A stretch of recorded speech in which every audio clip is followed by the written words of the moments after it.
everyone. Welcome to all in the series of real analysis. आज का हमारा topic है सीक्वेंस ऑफ रियल नंबर. बहुत ही इम्पोर्टेंट टॉपिक है. ठीक है, तो स्टार्ट करते हैं इसको. सबसे पहले हमारी डेफिनेशन है सीक्वेंस. सीक्वेंस होता क्या है, तो लिखते हैं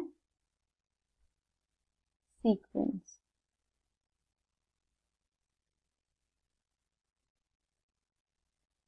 ठीक है. So a function from n to r from the set of natural number to the set of real number is called a sequence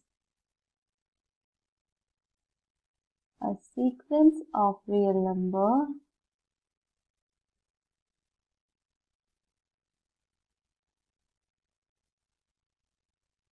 and for each n belongs to n, the real number Fn is denoted by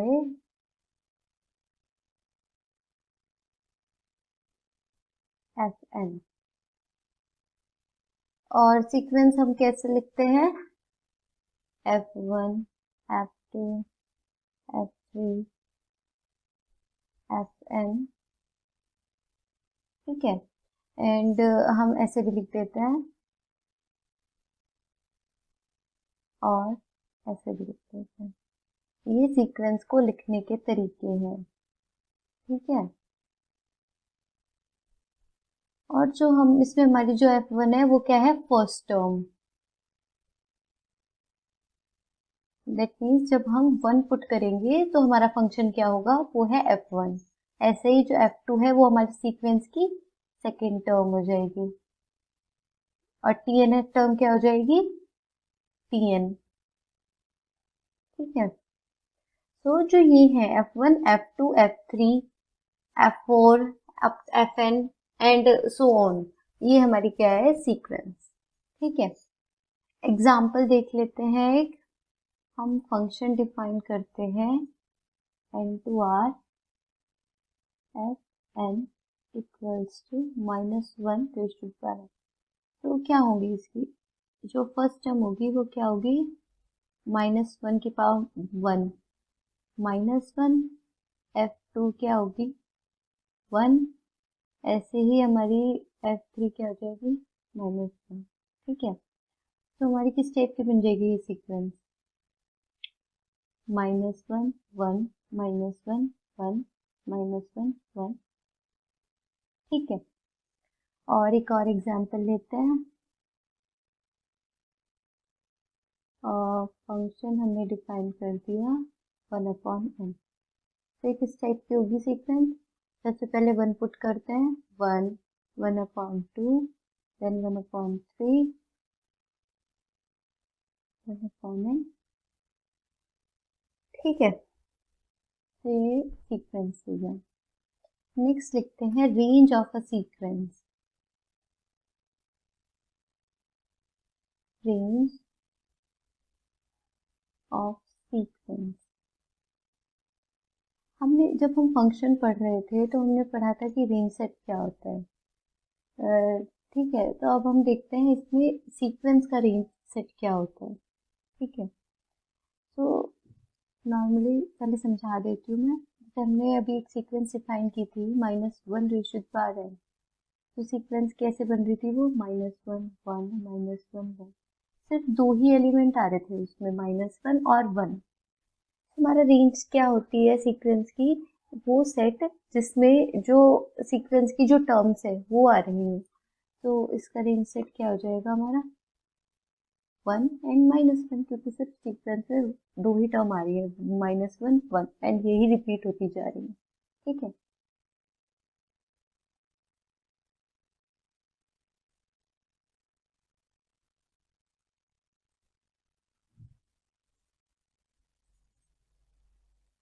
तो range set हम define करते हैं.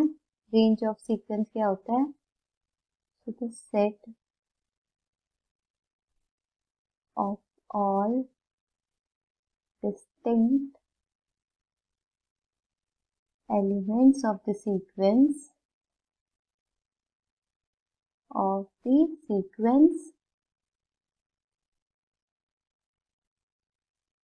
without repetition.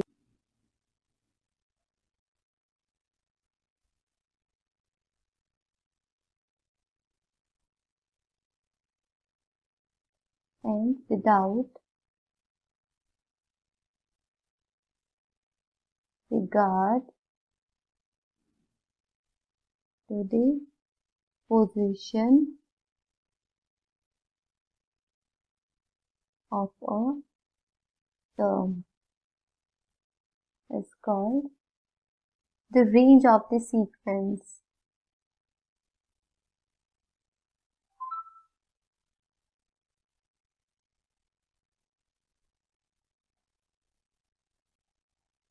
ठीक है, सो एक और example हम ले लेते हैं। एफ एन हमारा है 1/n, जो हमने अभी लास्ट एग्जांपल लिया था। ठीक है, सो हमारी क्या सीक्वेंस बनेगी? 1/1, 1/2, 1/3, 1/4।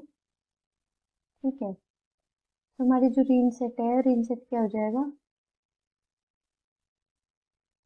1। यही सेम यही आएगा, क्योंकि इसमें तो कोई एलिमेंट रिपीट ही नहीं हो रहा है ना।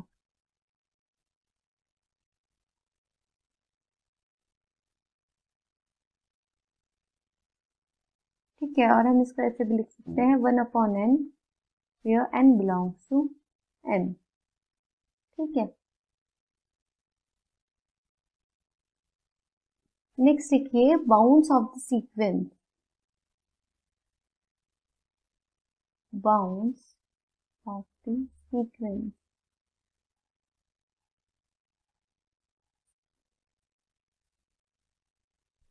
ठीक है, तो एक सीक्वेंस हमारी कब बाउंडेड होगी? जब उसका जो रेंज सेट है वो बाउंडेड हो। ठीक है, तो लिखते हैं, हम सबसे पहले अपर बाउंड और लोअर बाउंड बता देते हैं। ठीक है, तो डेफिनेशन लिखिए upper bound of sequence.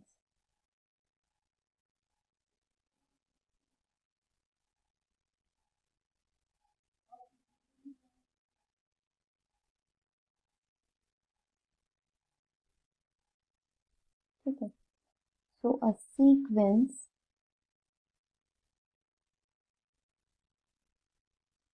Fn is said to be bounded above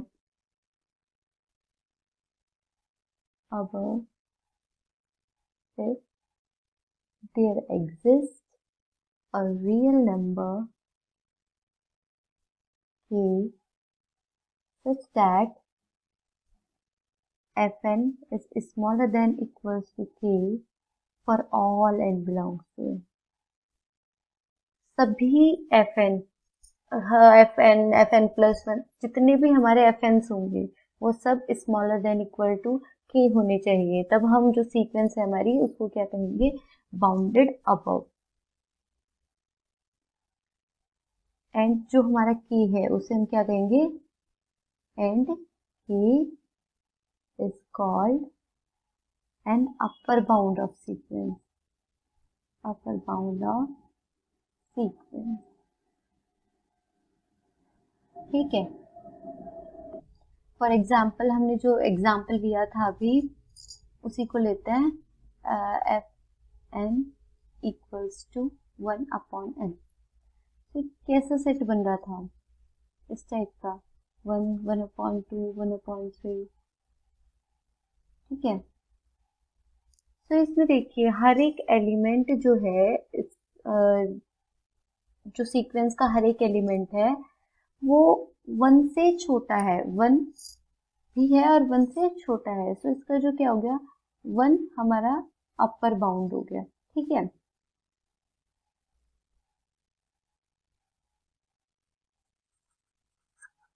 same ऐसे ही हम लोअर बाउंड को डिफाइन करेंगे। लोअर बाउंड ऑफ सीक्वेंस, ये सब जो प्रीवियस लेक्चर था पॉइंट सेट टोपोलॉजी, उसमें पढ़ाया था कि अपर बाउंड क्या होता है सेट का और लोअर बाउंड क्या होता है। यहाँ हम सीक्वेंस के ऊपर बात कर रहे हैं, ठीक है। तो अब लिखते हैं lower bound of sequence. So a sequence Fn is said to be bounded below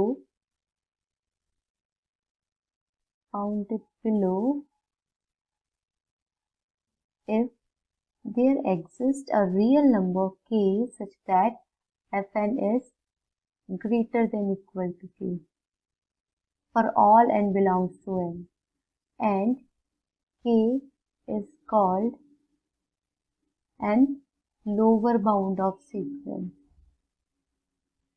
ठीक है। एग्जाम्पल लेते हैं, Fn equals to -1 ratio to power n। तो ये सीक्वेंस हमारी किस टाइप से बन रही थी,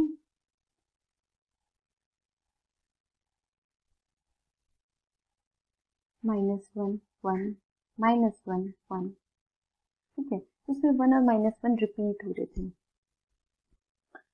तो देखिए इसमें जो इस सीक्वेंस का जो हर एक एलिमेंट है वो -1 से बड़ा है, ठीक है। n बिलोंग्स टू n, तो जो हमारा -1 क्या हो गया, इसका लोअर बाउंड हो गया, ठीक है। नेक्स्ट डेफिनेशन लिखिए bounded sequence.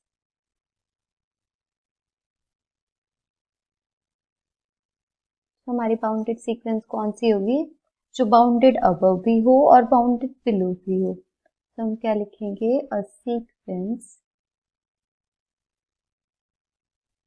Fn is said to be bounded if it is both bounded below as well as bounded above. Bounded below and bounded above.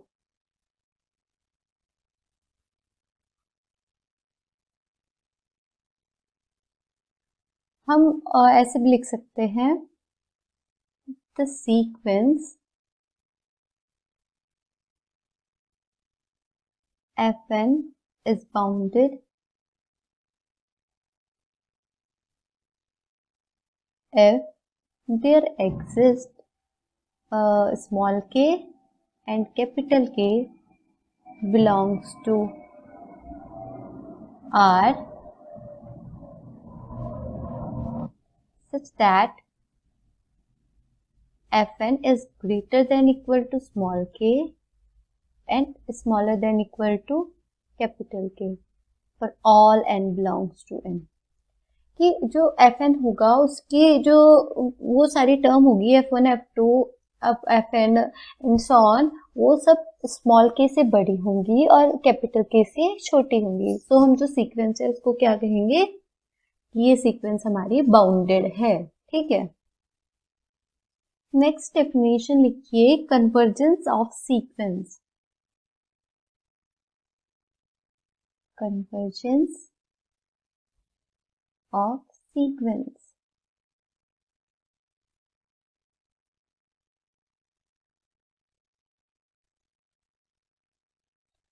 So लिखिए a sequence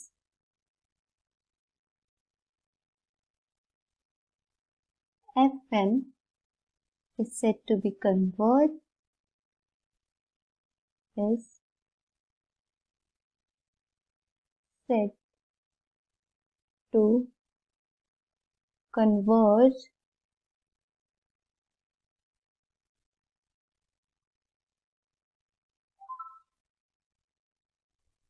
to a real number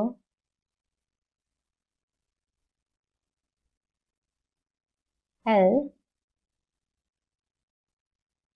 if for each epsilon, for all epsilon greater than 0, epsilon is very small and greater than 0, ठीक है। So if for all epsilon greater than 0 there exists a positive integer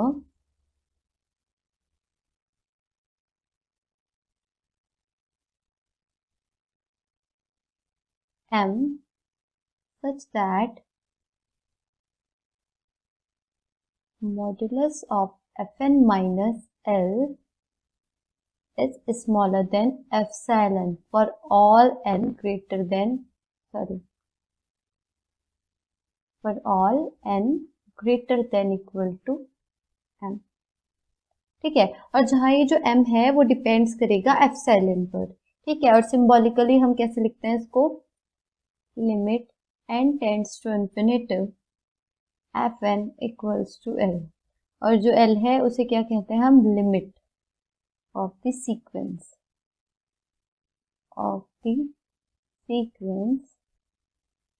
fn।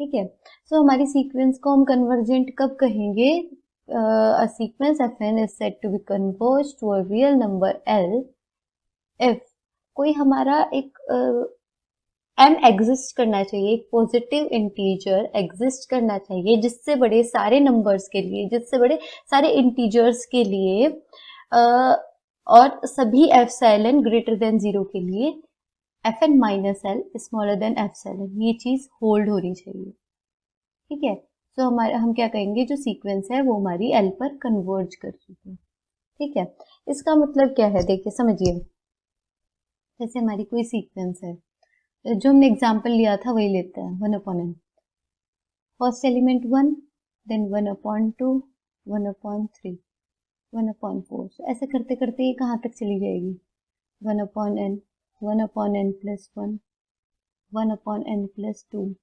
ठीक है, ऐसे से तो हमारा एक कोई ना कोई एक ऐसा नंबर m एग्जिस्ट करेगा जिससे बड़े सारे n के लिए जो हमारा क्या होगा, 1/n minus 0 smaller than epsilon हो जाएगी। हमने लास्ट लेक्चर में आर्किमिडियन प्रॉपर्टी पढ़ी थी, अकॉर्डिंग टू विच हमारे सारे x के लिए, for all x belongs to R there exist n belongs to n such that x is smaller than n। जो देखिए क्या होगा, यहाँ पे लिखते हैं, this implies that 1/x is greater than 1/n। तो 1/n हमारा क्या हो गया, एक स्मॉलर देन हो गया एक किसी रियल नंबर से जो बहुत स्मॉल है। तो हमारी थ्योरम क्या हो गई, हर एक x के लिए हमारा n एग्जिस्ट करेगा सच दैट ये होल्ड कर रहा है। सो हम इसको ऐसे लिख देंगे, 1/n is smaller than epsilon, ये हर एक एप्सिलॉन के लिए ये कंडीशन होल्ड करेगी। सो हमारी ये जो सीक्वेंस हो गई ये कन्वर्ज हो गई 0 पर। ठीक है, सो अब नेक्स्ट डेफिनेशन लिखिए, monotonic sequence.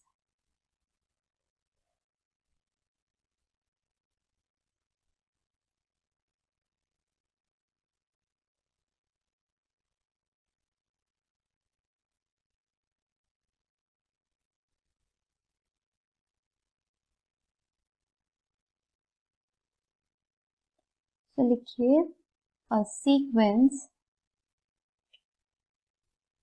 is said to be monotonic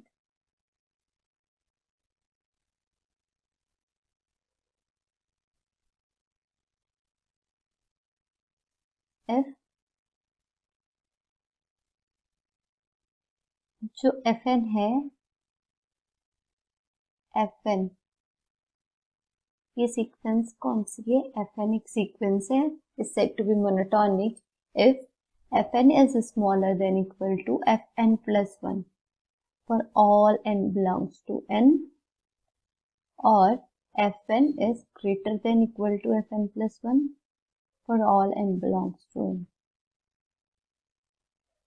That is, जो हमारी f1 होगा वो f2 से छोटा होगा, f2 f3 से छोटा होगा। ठीक है, इस टाइप से हमारी सीक्वेंस चलेगी कि सबसे पहले सबसे छोटा एलिमेंट, देन बड़ा, देन उससे बड़ा, या फिर ऐसी हो f1 सबसे बड़ा हो, उससे छोटा f2, उससे छोटा f3। ठीक है, सो ये जो इस टाइप के सीक्वेंस है इनको हम क्या बोलते हैं, monotonic sequence. So if first satisfied,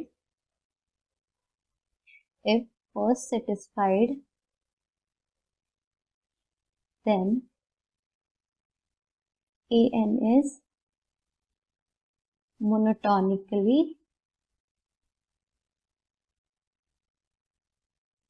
increasing sequence.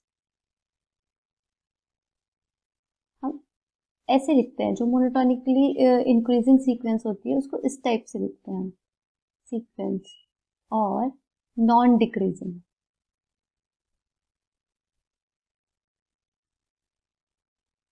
ठीक है. एंड इफ सेकेंड सेटिस्फाइड, ये वाला, देन हम क्या लिखेंगे, देन जो सीक्वेंस होगी an इज, सॉरी fn, हम fn ले लेते हैं.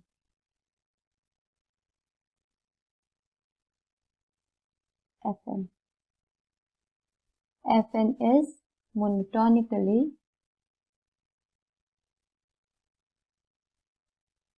decreasing sequence.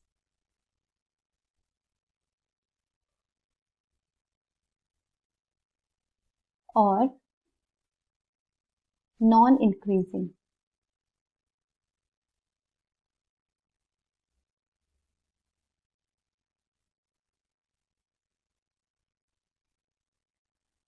ठीक है. सो और हम स्ट्रिक्टली इंक्रीजिंग और स्ट्रिक्टली डिक्रीजिंग कब कहेंगे सीक्वेंस को, if equality does not hold, that is ये ऐसे.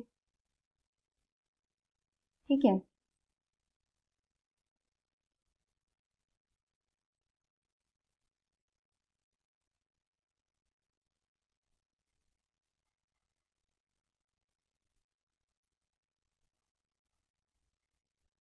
So a sequence Fn is said to be strictly increasing if Fn is smaller than Fn plus 1 for all n belongs to n. ठीक है. That means ये. And is strictly decreasing, ये condition है strictly decreasing की. Strictly decreasing if fn is greater than fn plus 1 for all n belongs to n. That means equality hold नहीं होनी चाहिए. ठीक है. तो कोई सीक्वेंस हमारी इंक्रीजिंग है, डिक्रीजिंग है, स्ट्रिक्टली और मोनोटोनिकली, उसके लिए हम प्रूफ कैसे करेंगे. तो हमारा फर्स्ट जो मेथड है प्रूफ करने का वो है इंडक्शन. ठीक है. सो हम प्रूफ करेंगे फर्स्ट प्रिंसिपल ऑफ इंडक्शन से. ठीक है. कैसे कि हम पहले तो शो कर देंगे, अगर हमें मोनोटोनिकली इंक्रीजिंग दिखानी है सीक्वेंस, तो हमारा फर्स्ट स्टेप क्या है, show f1 is smaller than equal to f2. Second step क्या हो जाएगा, assume fn is smaller than equal to fn plus 1. Third step क्या होगा, show that fn plus 1 is smaller than equal to fn plus 2. ये हमारा first principle of induction है. सो इससे हमारा क्या क्लेम हो जाएगा कि जो सीक्वेंस है fn वो मोनोटोनिकली इंक्रीजिंग सीक्वेंस होगी. ठीक है. सो ये हमारी इंडक्शन से हम दिखाएंगे कि हमारा जो ये सीक्वेंस है वो हमारी प्रूव हो जाएगी, ये मोनोटोनिकली इंक्रीजिंग सीक्वेंस है. देन अगर हमें कोई सीक्वेंस दिखानी है कि वो मोनोटोनिकली डिक्रीजिंग सीक्वेंस है, सो कैसे शो करेंगे. सबसे पहले हम मान लेंगे कि हम दिखा देंगे कि जो f1 है वो f2 से बड़ा है. देन हम दिखा देंगे, अज्यूम करेंगे कि जो fn है वो बड़ा है fn प्लस 1 से. देन हमें शो करना पड़ेगा कि जो fn प्लस 1 है वो greater than equal to fn plus 2 से. F1 greater than equal to F2 आएगा। अगर इक्वलिटी हम नहीं लगाएंगे तो हमारी स्ट्रिक्टली इंक्रीजिंग और स्ट्रिक्टली डिक्रीजिंग सीक्वेंस हमारी प्रूव हो जाएगी। ठीक है, एक और तरीका है हमें जो सीक्वेंस है उसको मोनोटोनिकली इंक्रीजिंग और डिक्रीजिंग दिखाने का। देख क्या है, फाइंड द साइन ऑफ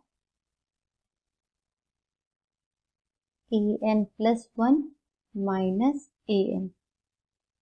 ठीक है, that is if an plus 1 minus an equals to phi n. Suppose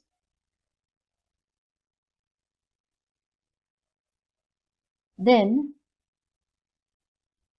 if phi n is smaller than equal to 0 for all n belongs to n, this implies that जो sequence है fn, यहाँ पे हम fn कर लेते हैं, fn हमारी sequence है fn। ठीक है, हम fn लेके चल रहे हैं स्टार्टिंग से, तो जो सीक्वेंस होगी fn वो क्या हो जाएगी, डिक्रीजिंग सीक्वेंस हो जाएगी हमारी। ठीक है, monotonically decreasing. And if strictly inequality hold हो जाती है तो स्ट्रिक्टली डिक्रीजिंग सीक्वेंस रहेगी। ठीक है, second, if phi n is greater than equal to 0 for all n, then जो fn है वो हमारा मोनोटोनिकली इंक्रीजिंग सीक्वेंस हो जाएगी। ठीक है, और अगर ये phi n जो है वो साइन चेंज कर रहा है अपना फॉर डिफरेंट एंस, देन वो हमारी मोनोटोनिक सीक्वेंस नहीं होगी। ठीक है, नेक्स्ट हम एक थ्योरम प्रूव करते हैं। थ्योरम है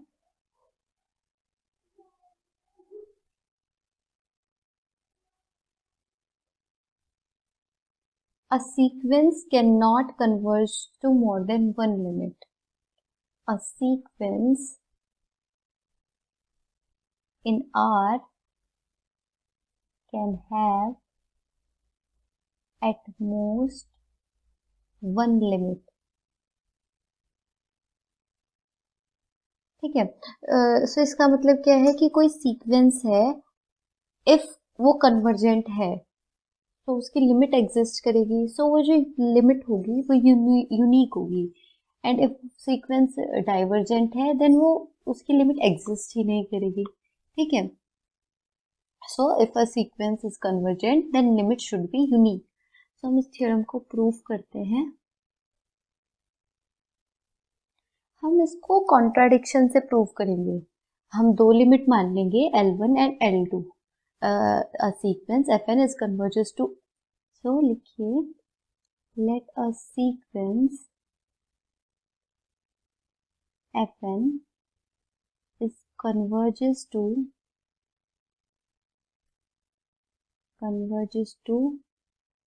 limit L1 and L2। ठीक है, तो इसकी जो लिमिट है वो L1 है एंड L2 है। So that is limit fn equals to L1 and limit fn equals to L2। So now since limit fn equals to L1, this implies that definition देखिए जो लिमिट डिफाइन किया है वो कैसे किया है, उस डेफिनेशन का यूज करेंगे। This implies that for all epsilon greater than 0 and sorry, for all epsilon greater than 0 there exists n1 belongs to n such that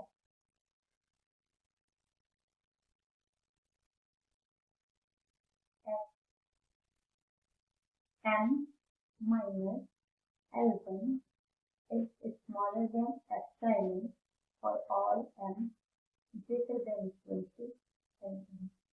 ठीक है, and since limit at n equals to L2, this implies that for all epsilon greater than 0, यहाँ हम epsilon by 2 करते हैं, समझ आ जाएगा जब हम थ्योरम प्रूव कर देंगे कि यहाँ epsilon by 2 ठीक है। So this implies that for all epsilon greater than 0, where if n2 belongs to n, is that m minus L1 is smaller than epsilon by 2 for all m greater than equal to n2.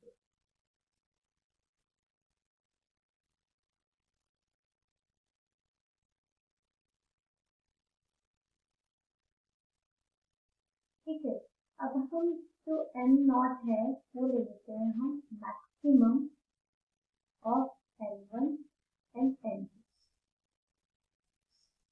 ठीक है, then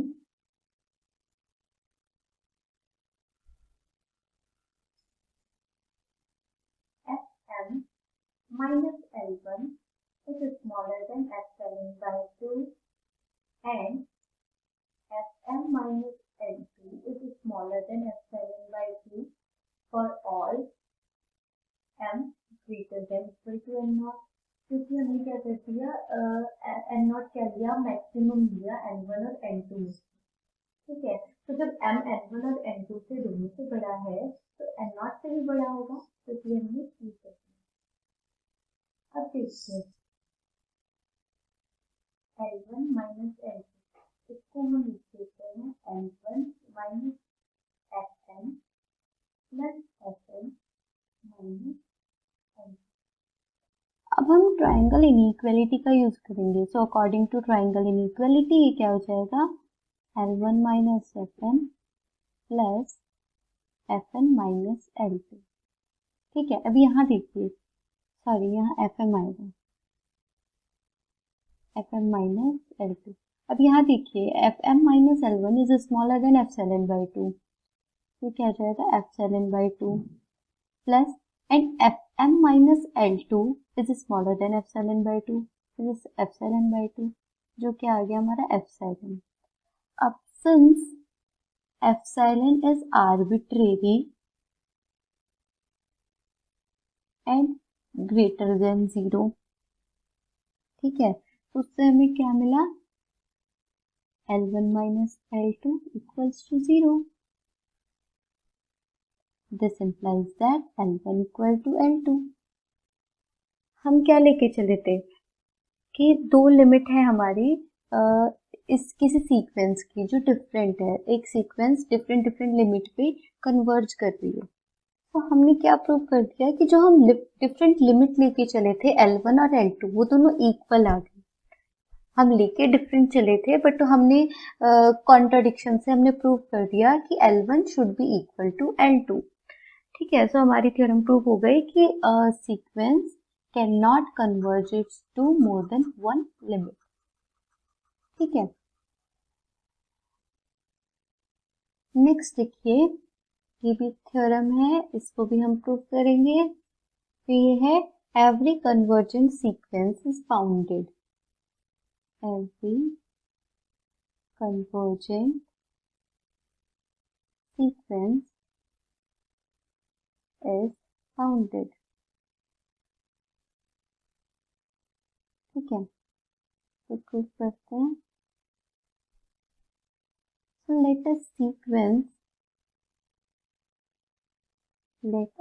sequence Fn converges to L, limit L। ठीक है, then for all epsilon greater than 0 there exists m belongs to n such that Fn minus L is smaller than epsilon for all n greater than equal to m। ठीक है, ये हमारा definition से आ गया जो हमारी कन्वर्जेंट सीक्वेंस की definition है। ठीक है, so this implies that Fn minus L is smaller than epsilon and is greater than minus epsilon. This implies that L minus epsilon is greater than Fn is smaller than L plus epsilon for all n greater than equal to m। ठीक है, now let delta 1 equals to minimum of L minus epsilon F1 F2 Fm minus 1 and delta 2 equals to minimum of L plus epsilon F1 F2 Fm minus 1।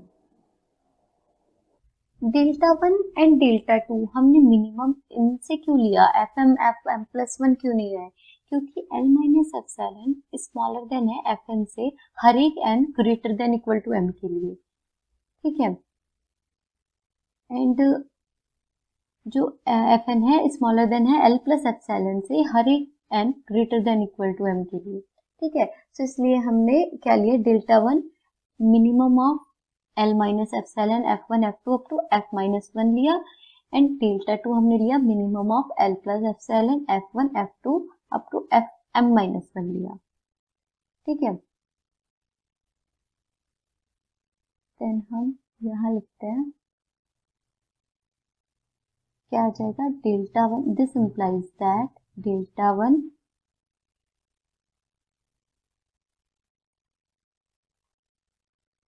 this implies that delta 1 is smaller than Fn is smaller than delta 2।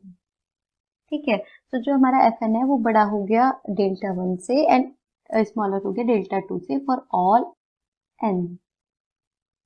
ठीक है, तो जो हमारी definition थी bounded sequence की वो यही तो थी कि दो नंबर ऐसे एग्जिस्ट करने चाहिए k1 and k2 such that Fn is greater than k1 and smaller than k2 for all n। तो क्या आ गया, therefore the sequence Fn is bounded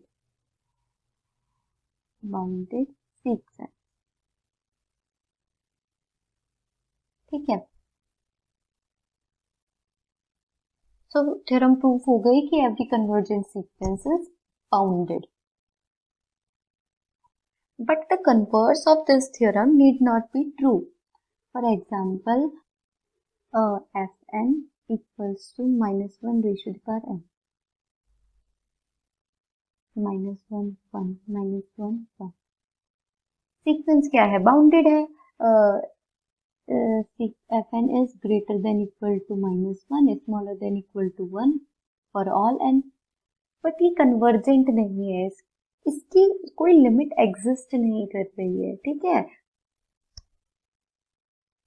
so the converse of this theorem need not be true. अब हम कुछ question solve कर लेते हैं लिमिट प्रूफ करने के लिए। ठीक है, तो question proof that limit n tending to infinitive 1 upon n equals to 0। ये मैंने शॉर्ट में बता दिया था पहले, एक बार दोबारा हम इसको देख लेते हैं अच्छे से। Let epsilon is greater than 0 be given if Fn equals to 1 upon n then fn minus 0 equals to 1 upon n minus 0 equals to 1 upon n, which is smaller than epsilon for epsilon greater than 1 upon, for n is greater than 1 upon epsilon, for n is greater than 1 upon epsilon। देखिए n अगर बड़ा होगा 1 upon epsilon से तो 1 upon n छोटा होगा epsilon से, ठीक है। Now let delta be a positive integer such that delta is greater than 1 upon epsilon। Delta 1 upon epsilon से बड़ा है, सो हम क्या करेंगे, then fn minus 0 is smaller than epsilon for all n greater than equal to delta। देखो यहाँ क्या है, for n greater than 1 upon epsilon ये होल्ड करता है फॉर ऑल n के लिए, ठीक है। और यहाँ हमने एक डेल्टा ऐसा पॉजिटिव इंटीजर ले लिया जो 1 upon epsilon से बड़ा है, तो यहाँ n greater than equal to epsilon आ जाएगा, जिसके लिए हमारी ये होल्ड कर जाएगी, ठीक है। सो fn minus 0 is smaller than epsilon for all n greater than equal to delta, ठीक है। So according to definition of convergence, limit क्या हो गई इसकी, 1 upon n इक्वल टू 0, ठीक है। नेक्स्ट क्वेश्चन देखिए, if fn equals to under root n plus 1 minus under root n, then show that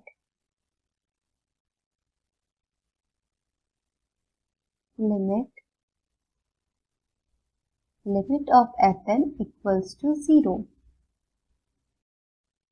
solve करते हैं इसे, so let epsilon greater than 0 be given,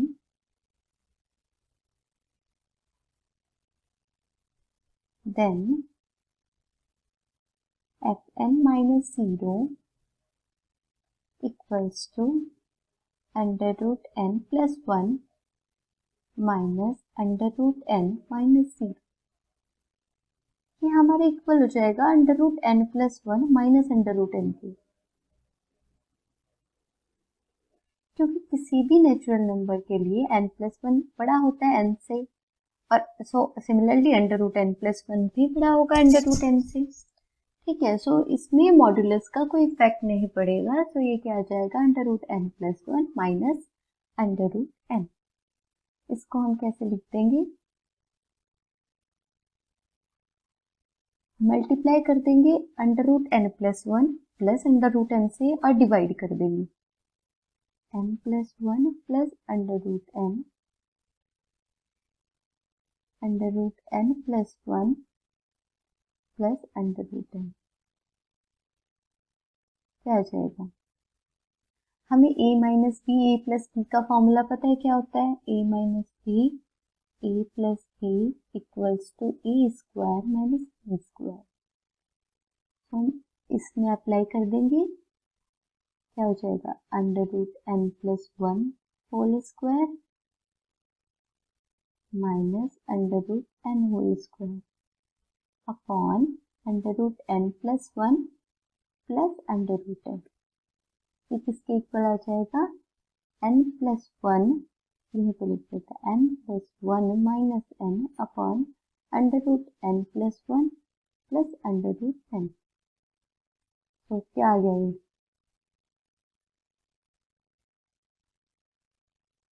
1 upon under root n plus 1 plus under root n। अब देखिए n plus 1 under root n plus 1 बड़ा होता है under root n से, this implies that 1/√n + 1 छोटा होगा 1/√n से। यही सेम चीज हम यहाँ पर अप्लाई कर देते हैं तो क्या हो जाएगा, इज स्मॉलर देन √n + 1 को √n से चेंज कर देते हैं और इक्वालिटी को ग्रेटर देन इनइक्वालिटी में चेंज कर देते हैं। ठीक है, ये किसके इक्वल आ गया, 1/2√n। ठीक है, तो ये ऊपर लिख देते हैं, तो क्या आ गया, √n + 1, सॉरी, तो fn है -0 is smaller than 1/2√n, which is smaller than epsilon for all √n greater than 1/2 epsilon और n greater than 1/4 epsilon square। ठीक है, तो जो हमारा fn -0 है वो किससे छोटा आ गया, एप्सिलॉन से, for all n greater than 1/4 epsilon square। Now let delta be a positive integer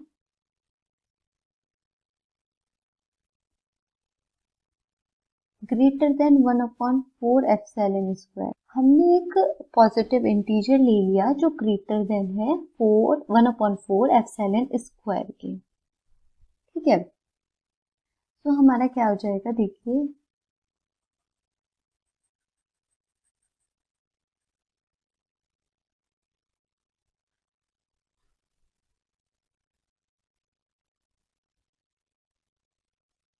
then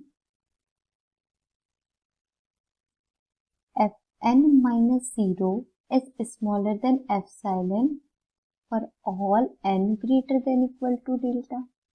ये हो जाएगा क्योंकि हमने एक डेल्टा जो है वो 1/4 एप्सिलॉन स्क्वायर से बड़ा ले लिया और जो n है जो इस चीज को सेटिस्फाई कर रहे हैं वो भी ग्रेटर देन 1/4 एप्सिलॉन स्क्वायर है। तो जो ये स्मॉलर देन एप्सिलॉन हो जाएगा for all n greater than equal to delta. ठीक है, समझ आ गया। सो ये क्या होगी, हमारी जो लिमिट है वो प्रूव हो गई कि सीक्वेंस की लिमिट है 0। ठीक है, सो इसी तरीके से हम लिमिट प्रूव करेंगे सीक्वेंस की। सो थोड़ा और क्लियर हो जाए तो कुछ और क्वेश्चन हम सॉल्व कर देते हैं।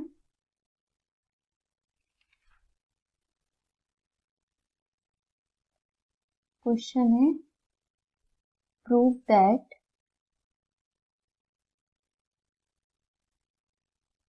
Limit n tending to infinity 1 + 2 + 3 + 4 n upon n square is equals to 1/2। सो देखिए, सॉल्व करते हैं इसको। सबसे पहले हमारा fn क्या है, 1 + 2 + 3 + 4 + n upon n square.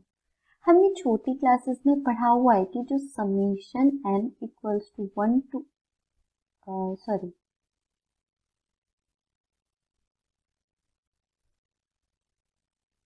i equals to 1 to n, i किसके इक्वल होता है, n + 1 by 2। That means first n natural numbers का सम क्या होता है, n + 1 by 2। सो हम क्या लिख देंगे, this implies that fn equals to n + 1 by n square.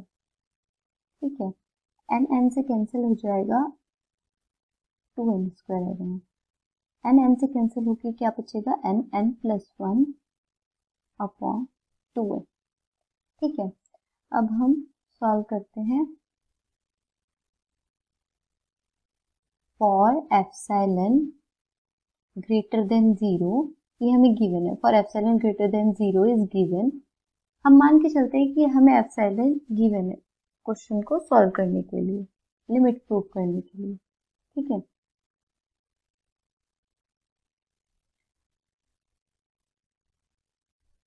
fn -1/2 क्या होगा, n + 1 n तो कैंसिल हो गया ना, तो n नहीं आएगा, n plus 1 upon 2n minus 1 upon 2। ठीक है, इसको हम लिखेंगे n plus 1 minus 2n upon, sorry minus n आएगा, अपॉन 2n, तो इक्वल हो जाएगा 1 upon 2n। 1 upon 2n positive number है, सो हम इसको लिख देंगे 1 अपॉन 2n, मॉड्यूलस हटा देंगे। ठीक है,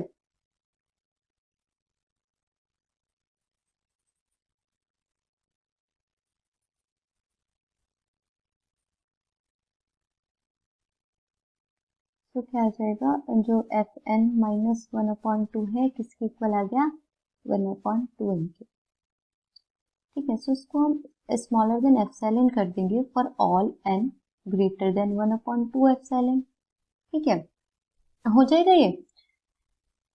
सो लेते हैं लेट डेल्टा, सेम चीज कर रहे हैं हम हर क्वेश्चन में, हमें ए स्मॉलर देन एप्सिलॉन ले लेना है फॉर ऑल, इसको सॉल्व करके फॉर ऑल जो भी आएगा n greater than 1 upon 2 epsilon, then हम डेल्टा ले लेंगे, डेल्टा भी है positive number, positive integer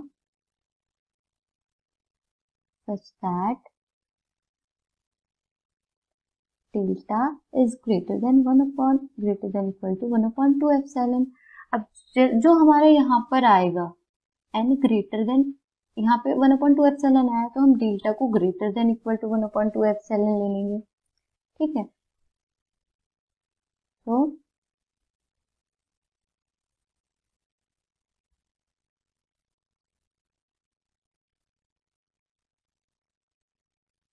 then क्या आएगा, जो एफ एन है minus 1 upon 2 smaller than epsilon for all n greater than equal to delta आ जाएगा, बिकॉज डेल्टा हमने क्या ले लिया, greater than equal to 1 upon 2 epsilon, and n greater than है 1 अपॉन 2 एप्सिलॉन। ठीक है, डेफिनेशन क्या कहती है कन्वर्जेंट सीक्वेंस की, कि कोई सीक्वेंस कन्वर्जेंट जब होगी जब हर एक एप्सिलॉन ग्रेटर देन 0 के लिए कोई एक पॉजिटिव इंटीजर m हम एग्जिस्ट करा देंगे, जिसके लिए जो fn है माइनस लिमिट का जो मॉडुलस है वो स्मॉलर देन हो जाएगा एप्सिलॉन के लिए, हर एक n greater than equal to जो हमने एग्जिस्ट कराया वो नंबर डेल्टा। ठीक है, उससे बड़े के लिए, सो हमने ये प्रूव कर दिया। तो जो इस सीक्वेंस की जो लिमिट क्या हो गई, 1/2। ठीक है, अब हम एक क्वेश्चन ले लेते हैं जिसमें हम रेंज सेट निकालेंगे, इंफीमम निकालेंगे, सुप्रीमम निकालेंगे। ठीक है, सो क्वेश्चन लेते हैं हम, हमारी सीक्वेंस है F N equal to last digit of 7 raise to the power n। f1 क्या हो गया, 7, f2 7 7 जा 49, सो लास्ट डिजिट क्या हो गई, 49 की लास्ट डिजिट होगी 9। देन f3 क्या हो गया, 3 4 3 आएगा, सो लास्ट डिजिट क्या हो गई 3। देन f4 क्या हो जाएगा, 7 रेज़ टू द पावर 4 क्या होगा, ये आएगा 2 4 0 1, लास्ट डिजिट क्या हो गई 1। ठीक है, ऐसे ही f5 क्या आ जाएगा, मल्टीप्लाई कर देते हैं 7 से, लास्ट डिजिट 7 आ रही है। अब खुद से देखना करके कि जो f6 f7 होगा, ये सारी डिजिट रिपीट होती जाएंगी, 7 9 3 एंड 1। ठीक है, तो f6 क्या हो जाएगा 9 एंड f7 क्या हो जाएगा 3। ठीक है, ऐसे से आते चल जाएंगे, तो हमारी जो सीक्वेंस है क्या बनेगी, 7 9 3 1 7 9 3 1, तो ये चीज हमारी रिपीट होती जाएगी। तो इसका रेंज सेट क्या बनेगा, इसका रेंज सेट होगा 7 9 3 1। ठीक है, तो अब देखिए इस सीक्वेंस का हर एक एलिमेंट बड़ा है 1 से, fn is greater than equal to 1 और छोटा है 9 से, और all n belongs to n। ठीक है, तो जो इंफीमम है वो क्या हो गया 1 एंड जो सुप्रीमम है वो क्या हो गया 9 एंड रेंज सेट हमारा ये आ गया। ठीक है, और ये सीक्वेंस कन्वर्जेंट नहीं है क्योंकि हमारे पास कोई ऐसा डेल्टा एग्जिस्ट नहीं कर रहा है किसी भी एप्सिलॉन के लिए such that fn minus l smaller than epsilon हो जाए। ठीक है, तो ये सीक्वेंस हमारी कन्वर्जेंट सीक्वेंस नहीं होगी। ठीक है, सो आज के लेक्चर में हम इतना ही करेंगे। नेक्स्ट लेक्चर में हम पढ़ेंगे और कुछ और डेफिनेशंस, लिमिट पॉइंट की डेफिनेशन पढ़ेंगे, डाइवर्जेंट सीक्वेंस क्या होती है, ऑक्सीलेट सीक्वेंस कौन सी होती है। ठीक है, सीक्वेंस के बारे में और चीज़ें हम पढ़ेंगे। ठीक है, सो थैंक यू।